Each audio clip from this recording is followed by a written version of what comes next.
कैसे हैं सभी लोग? सब बढ़िया? मैं हूं आकाश जैन और हम अपना डिस्कशन कंटिन्यू रखते हैं क्लास 10th साइंस से फिजिक्स के चैप्टर इलेक्ट्रिसिटी पर। अब इस वीडियो में हम डिस्कस करने वाले हैं इलेक्ट्रिकल पावर और इलेक्ट्रिकल एनर्जी के बारे में। तो चलिए शुरू करते हैं। तो हम बात कर रहे हैं इलेक्ट्रिक पावर की। तो किसी अप्लायंस की इलेक्ट्रिक पावर क्या होती है? तो से हम कोई एक इलेक्ट्रिकल अप्लायंस का एग्जांपल लेते हैं, जैसे कि हम मान लेते हैं कि फैन एक इलेक्ट्रिकल अप्लायंस है। अब ये फैन पर यूनिट टाइम में कितना इलेक्ट्रिकल वर्क कर रहा है, ये कहलाएगी उस फैन की इलेक्ट्रिक पावर। तो इसकी हम डेफिनेशन लिखते हैं इलेक्ट्रिक पावर की, is the amount of electrical work done पर यूनिट टाइम। अब फैन जो है वो इलेक्ट्रिकल वर्क ही परफॉर्म करता है। सिर्फ फैन हमें हवा देता है, दैट मीन्स ये इलेक्ट्रिकल एनर्जी को लेकर कुछ वर्क परफॉर्म कर रहा है, तो यही वो इलेक्ट्रिकल वर्क हो गया। और ये जो amount of electrical work done पर यूनिट टाइम होगा, ये उस पर्टिकुलर अप्लायंस की इलेक्ट्रिक पावर हो जाएगी। तो डेफिनेशन से हमने देखा कि जो पावर है, इलेक्ट्रिकल पावर, वो किसके इक्वल है? वर्क डन अपॉन टाइम पे। और हम जानते हैं कि वर्क डन की जो यूनिट होती है वो होती है जूल, और टाइम की यूनिट होती है सेकंड।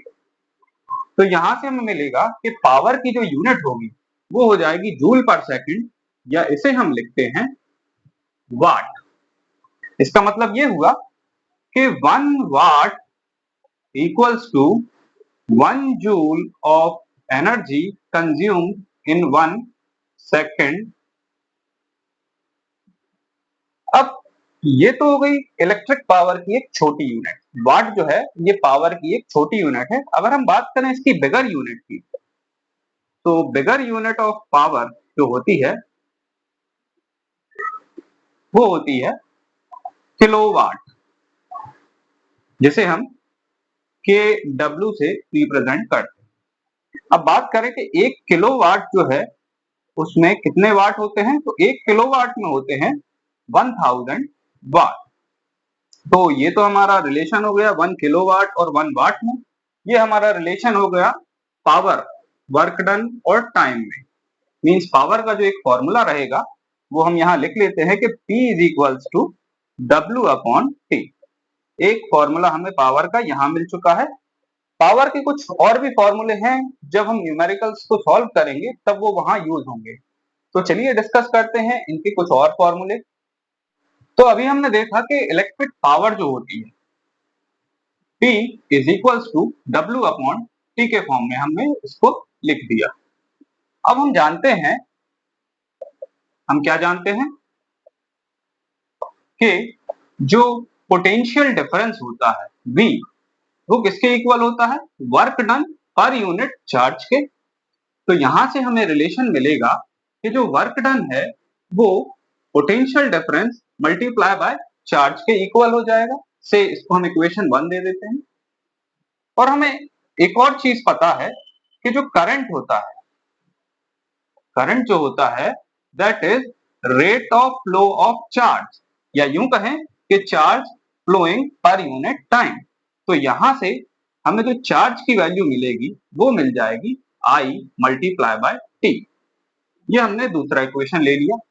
अब हम देखें इक्वेशन 1 और 2 से, तो हमें क्या नजर आ रहा है? तो हम लिखते हैं फ्रॉम इक्वेशन 1 एंड 2 हमें ये दिख रहा है कि जो W है ये V मल्टीप्लाई बाय Q की वैल्यू हम ये रखेंगे, तो जो W है वो V multiply by I multiply bye T के इक्वल है। तो हमें यहाँ अब ये जो वैल्यू आई है इसको हम उठाकर पुट करते हैं इस इक्वेशन में, तो हमें पता चलेगा कि पावर इज इक्वल टू हो जाएगा, W की जगह हम पुट करेंगे V multiply by I multiply bye T and divided by T। तो ये कैंसिल हो जाएगा और यहाँ हमें पावर का एक और फॉर्मूला मिलेगा, जो मिलेगा V मल्टीप्लाई बाय I। तो ये फॉर्मूला भी हमें यूज करना पड़ सकता है न्यूमेरिकल्स को सॉल्व करने के लिए।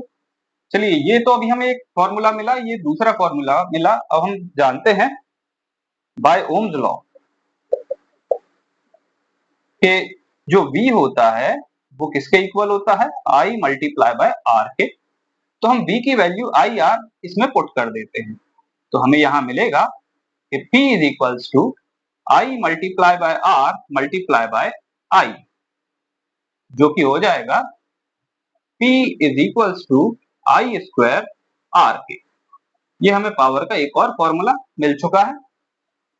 और हमें पता है ओम्स लॉ से एक और बात कि जो I होता है वो V अपॉन R के इक्वल होता है। तो अब हम I की value V upon R put करेंगे यहाँ पर, तो यहाँ से हमें जो पावर की वैल्यू मिलेगी वो क्या मिल जाएगी, V multiply by V upon R। तो यहाँ जो हमें पावर की एक और फॉर्मूला जो मिलेगा वो हो जाएगा V स्क्वायर अपॉन R। तो ये पावर के डिफरेंट फॉर्मूलाज हो गए अकॉर्डिंग टू डिफरेंट पैरामीटर्स जो अवेलेबल रहेंगे क्वेश्चन में। जैसे वर्क और टाइम के फॉर्म में अगर दिया है तो पावर का ये फॉर्मूला हो जाएगा, अगर वोल्टेज और करंट के फॉर्म में दिया है तो पावर का ये फॉर्मूला होगा, अगर करंट और रेजिस्टेंस दिया हुआ है तो पावर का ये फॉर्मूला यूज करेंगे, और अगर वोल्टेज और रेजिस्टेंस दिया हुआ है तो पावर का ये फॉर्मूला हम यूज करेंगे। चलिए अब हम बात करते हैं इलेक्ट्रिकल एनर्जी की। तो इलेक्ट्रिकल एनर्जी का फॉर्मूला हमें जो चाहिए उसके लिए हम यूज करेंगे अपना प्रीवियस फॉर्मूला, जो कि था कि पावर इज इक्वल्स टू क्या होता है, work done by electrical energy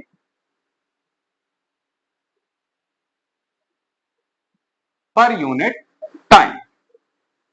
तो ये जो इलेक्ट्रिकल एनर्जी है, ये जो वर्क डन परफॉर्म कर रही है, ये किसके इक्वल होगी, एनर्जी कंज्यूम्ड के इक्वल। तो हम यहाँ लिखते हैं कि जो work done by electrical energy होगी ये किसके इक्वल होगी, एनर्जी कंज्यूम्ड के इक्वल। मींस जब इतनी एनर्जी कंज्यूम होगी तब वो एनर्जी उतना पर्टिकुलर अमाउंट ऑफ वर्क करेगी। तो ये हो जाएगा एनर्जी कंज्यूम्ड के इक्वल। तो यहां से हमें जो पावर का फॉर्मूला अब मिलेगा वो हो जाएगा क्या, energy consumed divided by time के इक्वल। ओके, तो यहाँ हम एनर्जी को अब ई से डिनोट करेंगे। तो यहाँ हमें मिल जाएगा पावर का फॉर्मूला कि P is equals to E upon T. और हम यहाँ से जब इसको रीअरेंज करेंगे तो हमें जो एनर्जी का फॉर्मूला मिलेगा, energy E is equals to हो जाएगा पावर मल्टीप्लाई बाय टाइम। तो यहाँ हमें एनर्जी का फॉर्मूला मिल चुका है जो पावर और टाइम के फॉर्म में दिया हुआ है। अब यदि हम एनर्जी की यूनिट वाट में लेते हैं तो हम यहाँ लिख देते हैं, इफ पावर की यूनिट अगर हम वाट्स में ले लेते हैं, power is taken in watt and time is taken in hour, तो फिर जो एनर्जी की यूनिट हो जाएगी, तो जो यूनिट ऑफ एनर्जी हो जाएगी वो हो जाएगी वाट आर। तो ये जो यूनिट है वाट आर, ये एनर्जी की एक छोटी यूनिट है। अगर हम बात करें कमर्शियल लेवल पर जो इलेक्ट्रिकल एनर्जी है उसकी क्या यूनिट होती है, तो हम यहाँ डिस्कस करते हैं कमर्शियल यूनिट ऑफ एनर्जी की। Commercial unit of electrical energy की बात करते हैं हम। तो कमर्शियल लेवल पर जो इलेक्ट्रिकल एनर्जी यूज होती है उसकी यूनिट होती है किलोवाट आवर, या इसको हम डिनोट करते हैं kWh से। तो 1 किलोवाट आवर जो होता है वो 1000 वाट इंटू 1 आवर के इक्वल होता है। अब हम देखें ये जो kWh है, किलोवाट आवर, इसको हम एक नाम से और जानते हैं जिसे हम सिंपली कहते हैं यूनिट।